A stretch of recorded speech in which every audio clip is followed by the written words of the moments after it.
Let's go to Crocodile. Dito na pala kami sa Crocodile Farm. Bahala ako nga dyan. Yan yun ako magsalita. Kinokontra niyo ako kaya pag magkasama tayo wala akong laging salita yung vlog ko eh. Wala akong kausap. Let me be. Let me be. Ano? Kala ko na kayo. Hello vlog, makinig kayo, yun. Makinig kayo magsasalita na ako kahit kumukontra sila. Sagot ko galing. Pag-register lang po ng isang pangalan po. May tickets, sir, pairan pa ako na. Ayan na, wait na lang kami. Magsimula yung tour. Ooh. Dito mo ako picturean. Bumulog ko dito. Palawan Wildlife Rescue Conservation Center. Oh, andun yung parts ng ano? Parts ng crocodile, I think. Ayan. So, nakaabot kami sa tour na 2:15. Start ng tour is 2:15. So, wait na lang kami. Yun yung mga kumukontra. Charot. How do crocodiles mate? Basahin nyo na lang. Bakit mo mag-vlog? Ano, basahin ko pa ba? Ahaba pa ng ahaba. Ba, kontra talaga siya. Pero ayan. Baby crocodiles. And crocodile 5. Ah, the crocodile named 5. Yan. Blue named parrot. Wala. Crocodile na lang siguro. Wala na yung iba. Okay.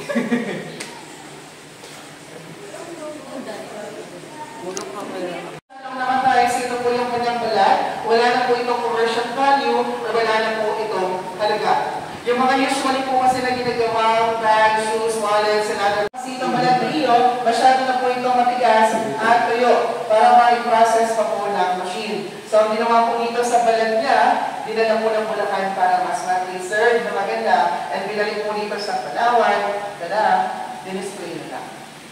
Before naman po itong si Rio, siya po yung may hawak na record ng pinakamalamig crocodile na nahuli po sa wild. So ngayon, sinawalang na. If you remember Lolong, kung naalala niyo po si Lolong. Si Lolong yung kinilala ng Guinness Book of World Record na pinakamalamig crocodile na nahuli po sa wild. May sukat na 20.3 feet or around 6 meters. Si Rio, nasa 17.6 feet or around 5 meters. Mas mahaba ng 1 metro si Lolong kumpara po dito kay Rio. Marami naman si Lolong, hindi naman po siya galing ng Palawan at never po siyang nakarating dito. Lolong is from Agusan, Mars, and Mindanao. Nahuli po siya noong September 3, 2011, but last revived in 2013. After a year in captivity, he also died. If you want to see him, if you want to see Lolo, naka-display po sa National Museum sa Manila. Doon po siya dinala at hindi dito sa Palawan. Next station natin, Ashley House. Meron po mga juveniles sa kalilig po ng buhaya. But before we go there, I just want to remind you lang po for your safety. Inside of Ashley House, please eyes off. So wag pong ilalagay ang kamay gamit sa loob po ng tangke ng maliliit na buhaya. Huwag din pong kakatukin or sisipain. Bata po sila pero kaya na po nilang tumalon, makagatid makaputol ng daliri. Mali pala yung sinabi ko kanina na former Palawan. Alright, another one, so we have additional information or trivia sapat po sa mga sila. But we don't have here in the Philippines kasi hindi nila kayang mag-survive sa may init po na bansa. Alligator na natatagpuan po sila sa malalamig na bansa katulad ng United States and then China. But one of the difference between the crocodile and alligator, yung kanila pong snout. Because everyone, if you can see the snout of alligator, parang pa U-shape. Ang crocodile naman po ay parang pa V-shape. Si crocodile, malaki po yan. Humahaba po sila ng 6 to 7 meters. Especially po yung mga saltwater crocodile. Lahi ni Rio at ni Lolong. And then ang alligator naman po yung humahaba ng 4 to 5 meters. And dito naman po sa Pilipinas, meron po tayong 2 species ng buhaya. Again po, 2 lang at hindi po 3. Okay? So, hindi po counted yung mga sinasabi po ng iba. So, meron na po tayong saltwater crocodile or Indo-Pacific crocodile and freshwater crocodile or Philippine crocodile. Everyone, sa Philippine crocodile. Si Philippine crocodile po, endemic po yan. Dito lang po sa Pilipinas natatagpuan. Una po silang na-discover sa Mindoro and that's why their scientific name Crocodylus mindorensis. And si Philippine crocodile, isa po sila sa pinakamaliit na buhaya sa buong mundo. Lumalaki lang po sila ng 2 hanggang 3 metro. Okay po ako. But suddenly everyone, Philippine crocodiles are now critically endangered o nanganganib na po silang maubos. Kaya ang ginagawa po namin, pinaparami po sila. And then after a year, or the age of 5 to 6 years old, yung mga hatchlings po natin ay pwede pong i-release o ibalik po sa wild. So, isa po yun sa purpose po ng project na to. So, hindi po kami kumakatay or pumapatay po ng crocodile para makaproduce ng crocodile products. Yung mga crocodile sisig, tapa, barbecue, burger, lechon, and also crocodile ice cream. So, yes, nag-exist po yan. But everyone, those products are from Teresa Rizal and Crocodile Park sa Davao City. So, sila po, yung may lisensya galing sa DNR. Pero saltwater crocodile lang, yung pwede po nilang gamitin. Wala akong gamit. Ayoko, wala akong bala. Alright, another one sa this building. So dito po kami nag-incubate or nagpapapisa po ng mga itlog ng 40 to 80 eggs once a year. Ang freshwater crocodiles, nasa 30 to 40 eggs once a year. Percentage of survival inside of incubator, nasa 80 to 90%. But in the wild is only 25% lang. Marami po kasing pwedeng kumain sa itlog ng buhaya. And everyone, during 20 days inside of incubator, pwede pong mabago yung gender o yung kasarian ng crocodile. So kung kailangan po namin ng mas maraming lalaki for this season, medyo mataas po yung init ng incubator. Umaabot ng 38 to 40 Celsius. Sa babae naman, medyo maligamgam po yan, nasa 38 to 35 Celsius. So yung ganun process kung kailangan po ng male and female for this season. Okay? And everyone, so after a year naman po, ita-transfer yung mga juveniles dito sa loob ng hatching house B. Makikita po dyan kung ano na po yung pinagkaiba ng 2 klase ng buhaya sa Pilipinas. Everyone, tandaan lang po, ang saltwater crocodile, Papasok tayo. everyone ang saltwater crocodiles, yung black spots po nila, naka-scattered or parang polka dots or sabihin po natin para po silang Dalmatian. All over the body po yan. Ang Philippine crocodiles, naka-align or naka-stripes naman po or para po silang zebra na naka-stripe yung kanilang black spots. Again, for your safety inside of this area, please hands off. And everyone, please turn off your flash if you want to take picture.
Narinig ko rin kapatid mo.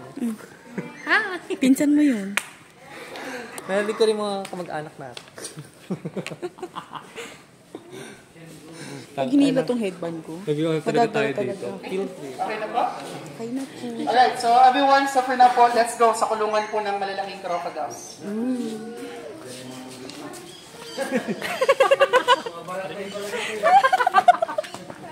I like it. Natawa naman ako sa Congress. Sa mga mayor. Except ba kay Vico?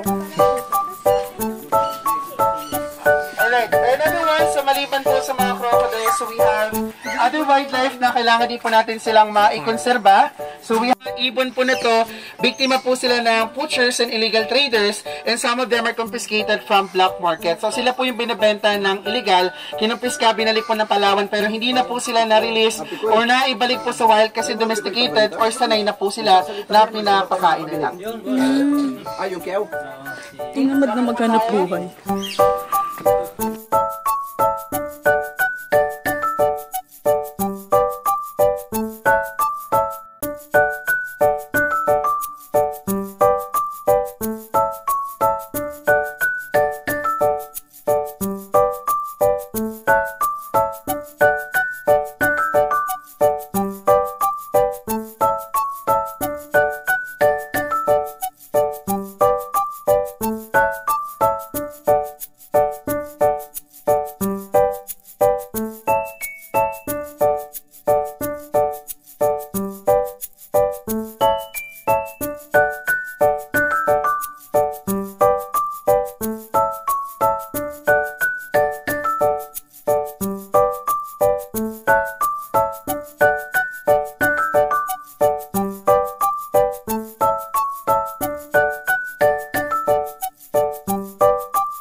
Nature Park. Hero. Hindi na tayo dyan. Okay. Ay, may ahas. May ahas again.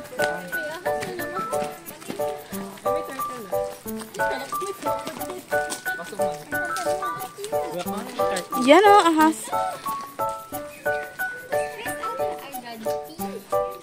Ooh. Hi. What's your name? My name My name is... is Kabet. My name is best friend. Yeah, I'm your BFF. Bibigyan niyo naman ng hostesya siya. Wala yung isa. Naghanap ako ng ahas. Iba pala yung laman nito. Wala yung isa, tapos yung dito na pala. Sorry po. Ligo nga na. Ah, dito turtles. Turtle? Turtles. There. There you go. Yan. Parang wala sa video. Hi. Galit ka ba? Nice twist ka. Kanig tulog si ano. Pangit daw ng mga dubodalaw sa kanya. Tulog daw siya, friend.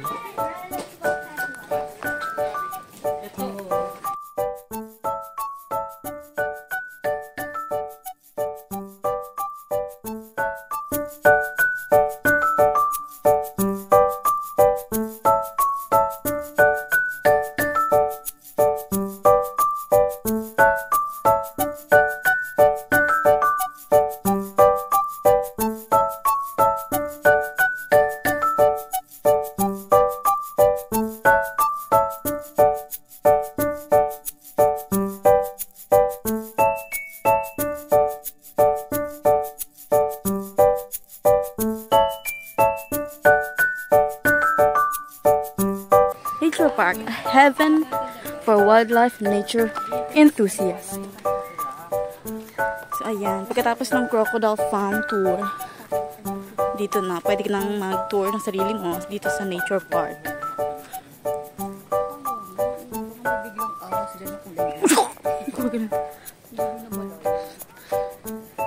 Na-stress ako sa headband ko. Yes.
First and second, ito na kasi ng Kasi may si Eagle. Nabigyan na sa white light. Pero kat gutom din. Pero baka nag-awal din. Kasi nakakalaman.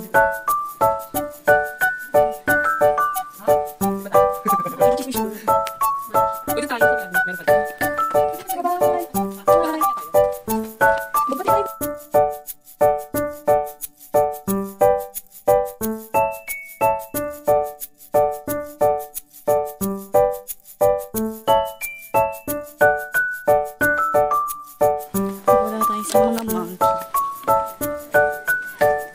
Long-tailed macaque.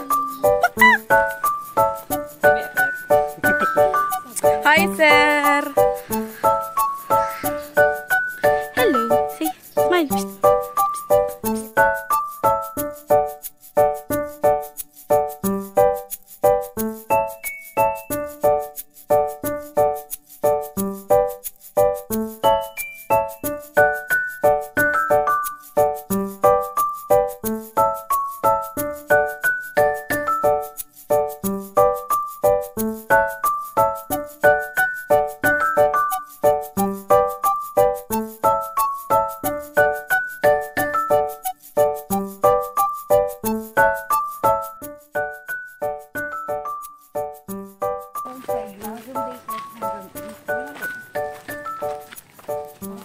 May bear cat nga dyan. Yung nakalagay. Baka... Wait. Hello. Wala siya yung tuta ako, bird. Na-miss that you... Charot. Shishi. Ah, Shibu.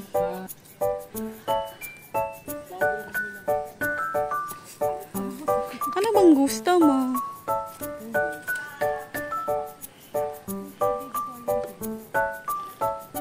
Ano pa palang others doon?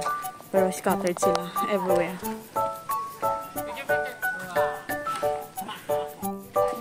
Ay, dito yung pwede kang mag-hold ng mga crocodile. Pero may bayad siya na 60 pesos sa entrance fee.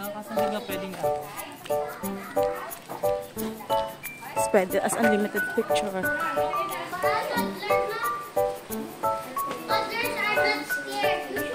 That's the end of the tour.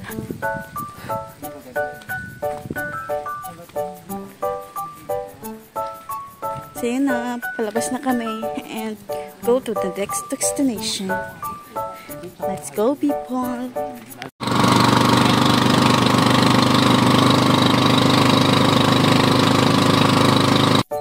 Okay, we're here now at Mitras Ranch. Ayan.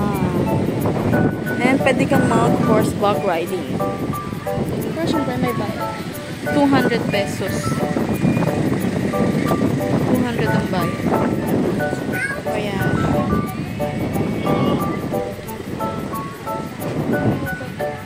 Pwede tayong bumaba.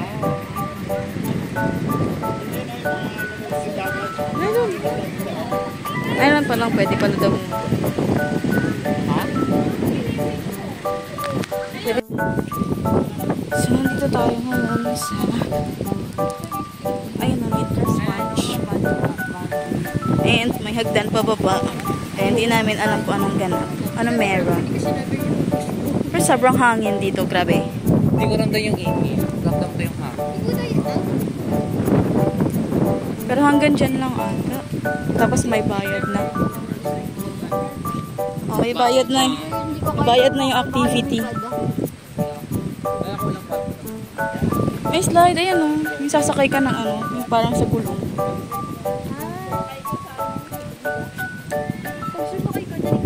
Matalon daw sa Pag tumalbog ka, diretso ka sa baba. So, pwedeng mag-slide. hanging bridge ba yan? Oo, hangin Yes. OMG. Tapos lakad ka Sa dyan. Tagaytay, di ba may hangin bridge? Yung trauma ko sa ahas, saka sa crocodile, bumalik. Ay, sorry po. Ganyan yung mga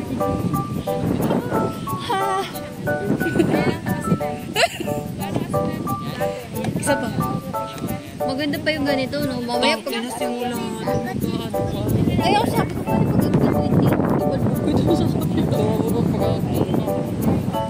Kasi papagurin ka nila bakit pabalik. Tapos close lang. Yung Kasi totoo. namin nag-slide ba? Hindi. Doon kasi galing. Wala siya parang... Narinig yung ambulansya ngayon. It's a sign. Ikarir.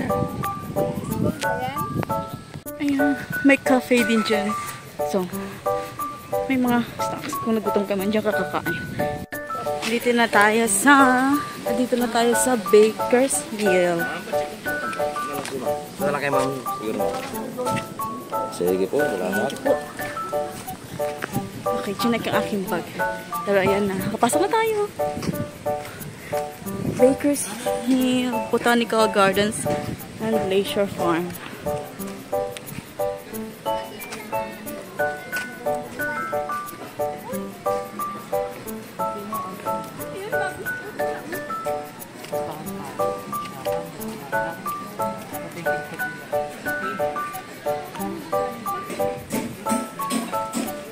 Baker's Kitchen.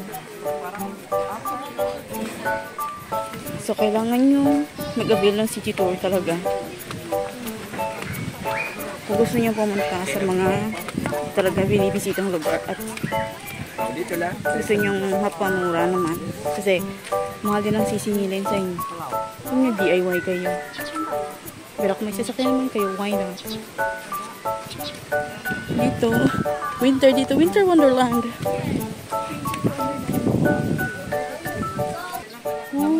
Oh, hello.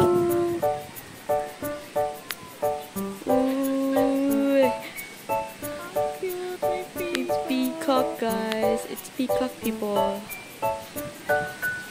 Gusto nyo makita? Yung dun sa sa KMA. Gusto nyong makita to, punta kayo sa Baker's Hill. Mag-avail kayo ng city tour. Kausapin nyo na lang yung mga driver kung magkano yung usapan nyo tungkol sa bayad. Para hindi mabigla ang lahat sa pagsingilan.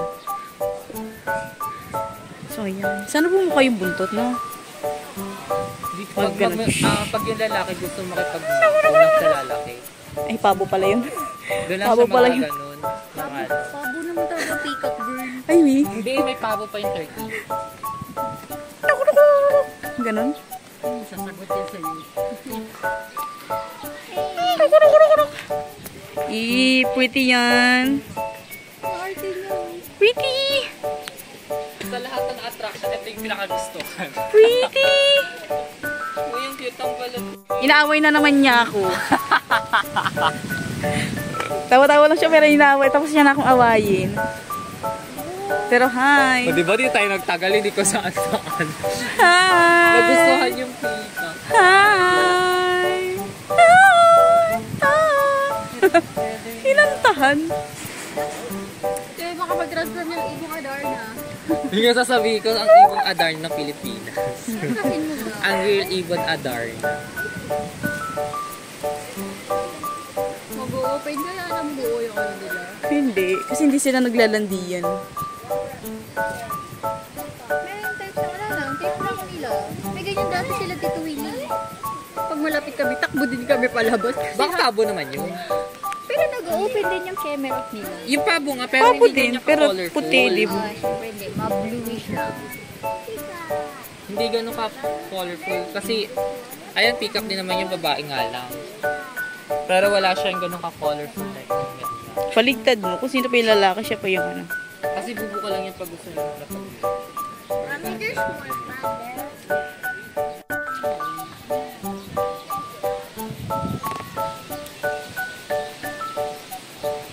Real life peacock. Yung peacock. I wanna see your peacock. Tangin na mga Katy Perry ang puta. I wanna see your peacock.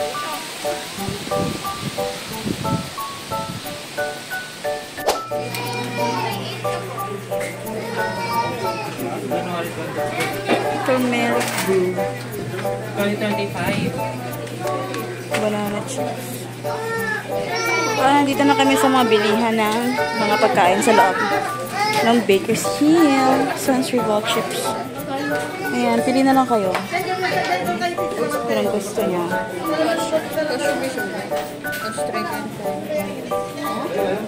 Corn boto.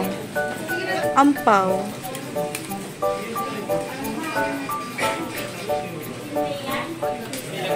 Puto seco.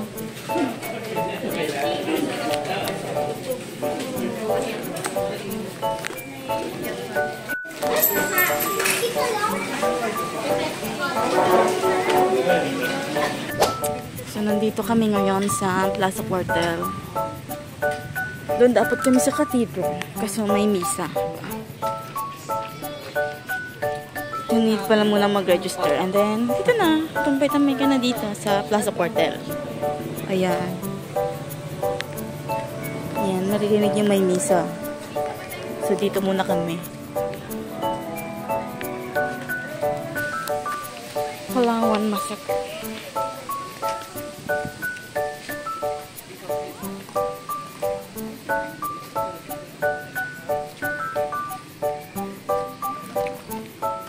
Ayan. Palawan in World War II.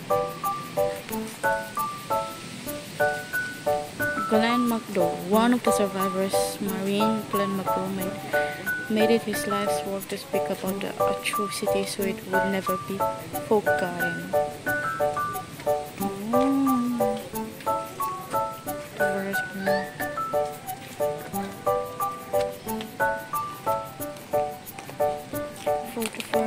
Infantry Division. Parang narinig ko to. Narinig lang. Let's go.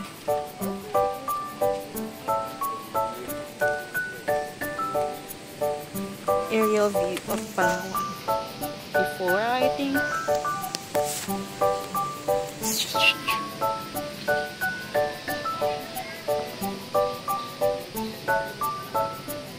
Post nyo na lang kung gusto nyong basahin. Like, survivors.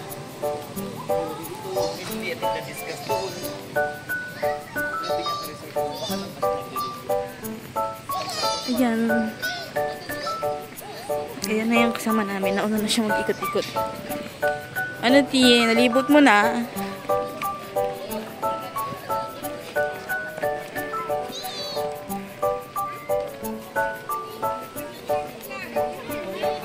In Puerto Princesa. Pwede kayo mag-picture dito kung nais mo. Ayan. Wala din siyang park.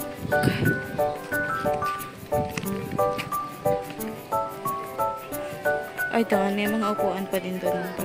Ayan. May mga nakahiga. So, yan. Ano kaya? Yun parang ginagawang tulay. Ito, ayan. Hindi natin nice.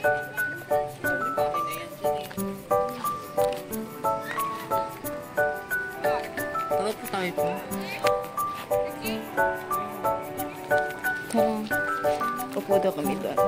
Kami mahanap na upuan.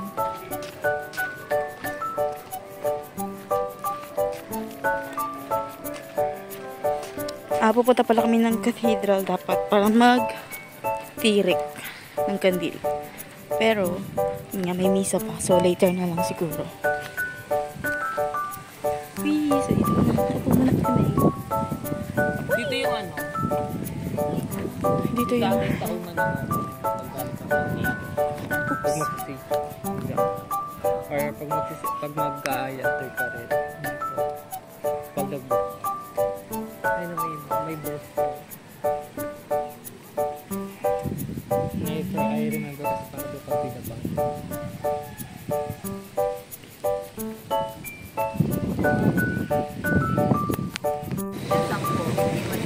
And we're buying na ng kandila kasi magtitirik na kami sa simbahan. Ito naman si Ate Grace. Ito na lang, tatlo.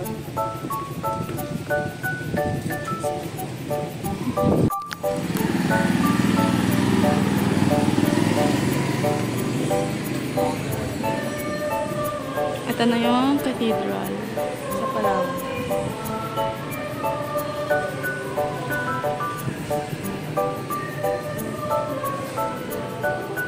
Ayun ang mga people. Tapos na kami magtirik ng kandila. So, I think ang next destination namin is a Baywalk. Kasi tapos naman sa Plaza Arte. So, I think Baywalk na. Pa-update ko kayo.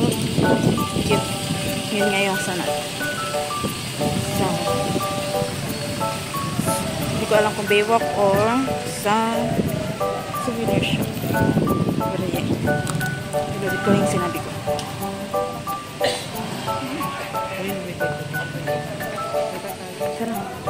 Pero kakain daw muna pala kami ng kwek-kwek.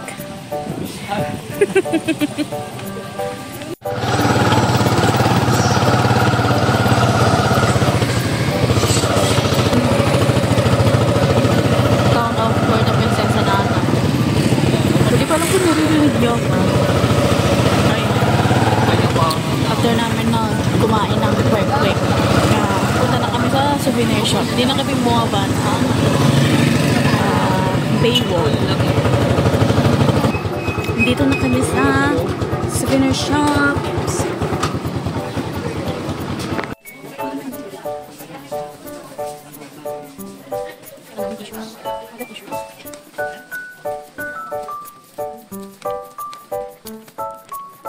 ang ganda tingin.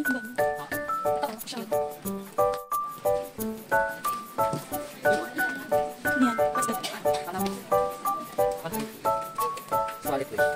Ano ba ito kasi kaya?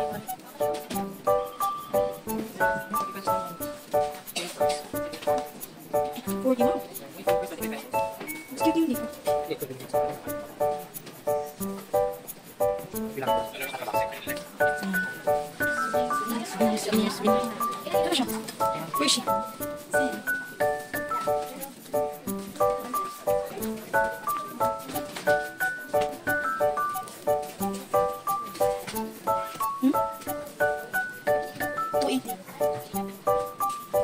Oh, ito makapal.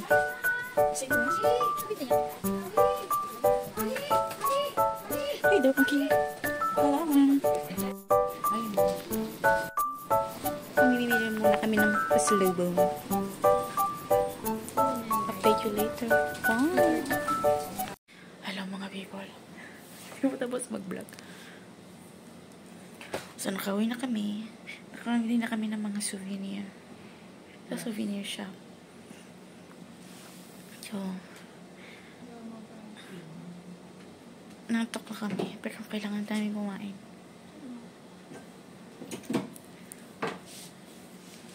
Natok na kami pero kailangan pa rin kumain. Hindi ba normal yun, Chris? Kailangan kumain kasi gigising tayo ng alas 3. Lalaga tayo ng walang kain. So, ayan. Yun lang. Ayun na people. Dinner na kami. Tinolang mali.